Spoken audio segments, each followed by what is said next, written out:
Hi everyone!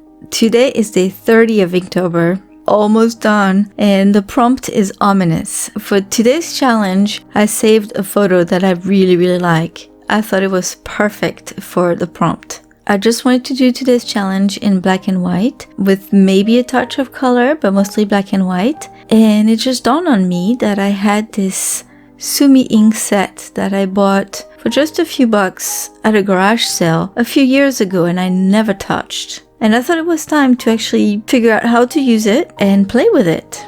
So I did. This set comes with pretty much everything you need. You have the stone and you have the ink stick, as well as a couple of brushes and everything you need for your signature. Although I haven't carved anything yet, I'm gonna have to figure out something special to carve.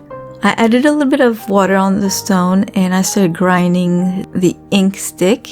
And actually the ink really dissolves very easily. I tested the dilution progressively on paper just to see how dark it was, and I wanted it to be very dark because I knew that I was gonna re-dilute it with water eventually to work on my values. But I just wanted to have a little puddle of very dark ink. Also, when I cleaned the brushes, I realized that they were losing their bristles a lot, so I was not sure I was going to use that. Plus, they're very bendy, and I didn't think I was going to be able to control them very much. So instead, I used my Princeton Velvet Touch brushes.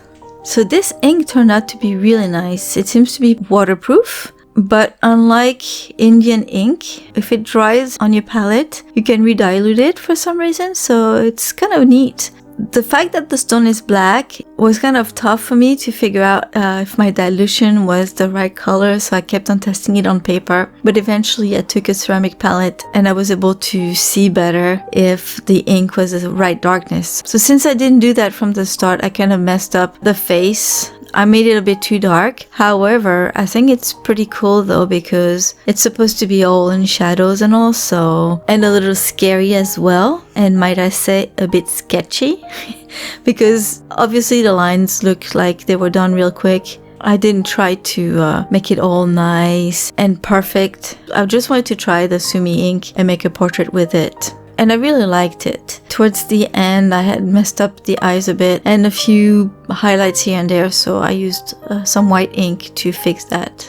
My touch of color was the red lips, although I didn't quite like it right away, so I ended up covering it a bit with the black ink again. So it's really a hint of red. All in all, I'm really happy with this sketch. I like the sketchy lines and the fact that it's not all polished. I like the fact that it has a dark feel to it, but not scary. And I'm happy that I finally used my Sumi ink, and I'm gonna use it again because it was a lot of fun. Thank you all for stopping by again today. I'll see you tomorrow with day 31 of Inktober, the very last prompt. Have a wonderful day, everyone. Bye bye.